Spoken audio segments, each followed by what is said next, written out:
So as usual, last night with Khosi and Yemi was really exhausting. I mean, there was Kanaga Jnr and Tsatsii displaying their own. We're going to talk about that one, but for Yemi and Khosi, it was really exhausting again. And here's the thing, I don't know if it's just me, but every time I get really exhausted, every time I get really overwhelmed with the drama from those two people, the next minute, I find myself getting all excited, fully invested in their ship, because I want to know what happens next. I want to see how everything pans out between those two people. I want to see what the future holds for both of them in and outside the house. But then the next minute again, they are acting very, very annoying. Let me just use the nicest word. They're acting very annoying, yes. And then last night as well, there was Kanaga Jnr and Tsatsii.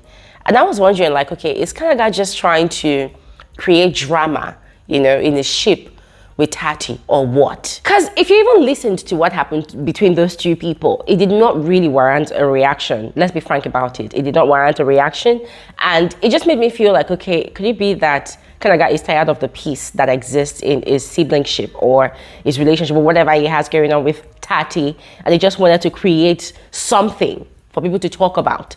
Anyways, we're going to get into all of that. We're going to talk about all of that on this particular episode of Frankly Speaking with Gloria Elijah. So please make sure you watch to the end of this video. And yes, you are all specially welcome back to my YouTube channel. My name is Gloria Elijah. This is Frankly Speaking with Glory, and I am the girl with the T. If you are new here, you're a new subscriber, thank you so much for joining this family. If you are a returning viewer, thank you very much for coming back to watch my videos. If you are not yet a part of this family, please do not hesitate to do exactly what you see on your screen. That's one of the easiest and fastest ways for you to receive a lot of my videos whenever I upload a new one. Now, all of that said, let's quickly proceed into the conversation. So last night, after the live nomination process, the house was in some sort of neutral mode. Yes, there wasn't tempest flaring up and down. People were not really upset. I guess by now, the housemates are already used to the whole nomination process. Even Olivia, that would normally be upset, was not really upset. I mean, thankfully they are not up. And even Khosi, I was kind of expecting Khosi to do a jump immediately on Yemi, you know, give him attitude, get pissed that, oh, why didn't you save me? But then she was kind of keeping her cool because she kind of expected that to happen. But then later on at night, let's start with Kanaga Jnr and Tsatsii. Later on at night, Tsatsii was complaining of having her legs aching her, and Ebubu, her partner, had offered to give her a leg massage. Now, Kanaga was with them in the dressing area where the conversation was happening, but then he had left to go to the bathroom.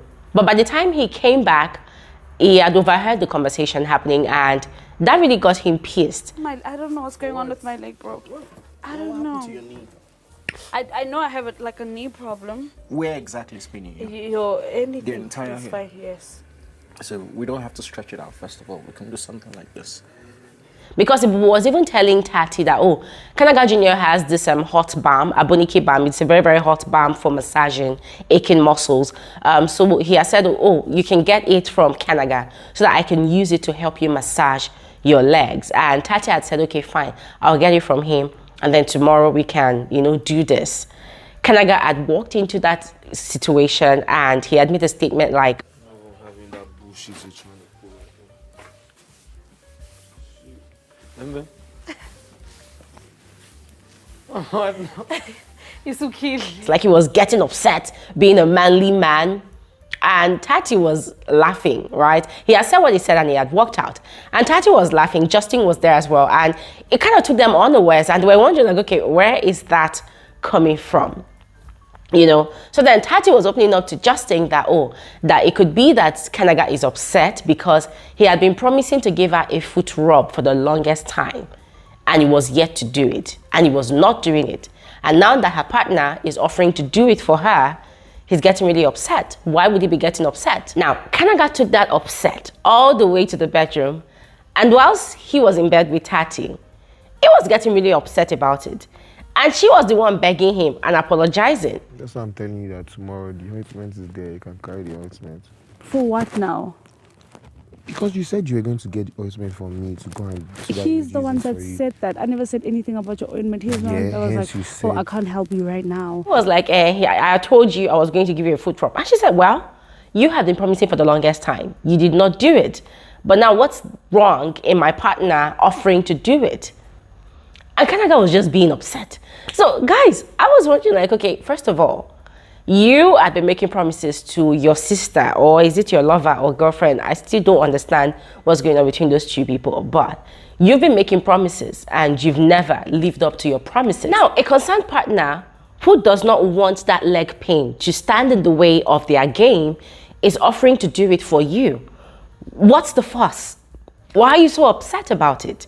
And guys, that was how Tati was begging and begging and begging, till the cameras went off them. I don't know how they slept, but the begging continued for a long time. And I'm going to be frank with you all, it was just very annoying. It was just very, very annoying, because for me, Kanaga should be apologizing. Like, dude, you've been making promises for the longest time and you did not live up to those promises. Now, somebody else, a concerned partner, wants to do it and you're acting as the offended person. Anyways, moving on to Khosi and Yemi. I mean, guys, I knew it that there was no way Yemi and Khosi were going to go to bed peacefully without Khosi referring to the veto power save and replace as utilized by the Elisa pair. That she needs to stop flirting with me because I'm you, and why she's now, she's now more with Black Boy and all that stuff. Khosi was so upset that she was now threatening Yemi that she was going to go have a conversation with Blueaiva. Blueaiva, on the other hand, was having a conversation with Thabang. We're going to get to that one. But Khosi kept on saying that, she wanted to go have a conversation with Blueaiva. And Yemi was now begging her not to.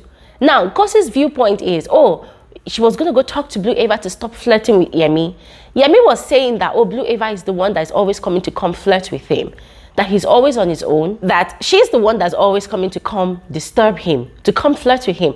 Guys, at that point in time, it felt like I was having a brain shake, because I'm thinking, but what I saw yesterday was quite different from what Yemi is talking about. And this is what Yemi does all the time, constantly lying that Blueaiva is the one that is coming to flirt with him. And I'm wondering, like, is Yemi a child?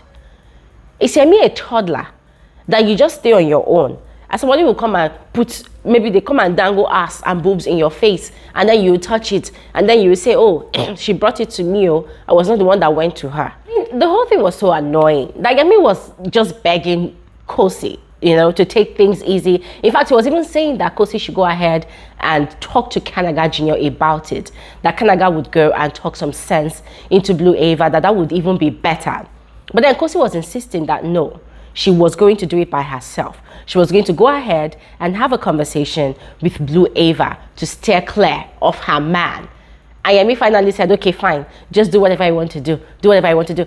Guys, at that point in time, I was almost screaming my lungs out. Because this same Yemi was the one that was making a move on Blueaiva the whole of yesterday. And he was telling her that, what do you want? His usual questions. Tell me what you want. Tell me what you want. After, if Blueaiva says that she does not want to be a side chick now, we will not be the ones shouting and saying, so she's tired of being a side chick. So it was just very annoying. And guys, as we've always known already, it was just very glaring that these two people were actually playing games, not just with themselves now, but also with us, the viewers. I mean, the way that they are deliberately confusing us, the viewers, it's just very, very annoying at this point. Very annoying at this point.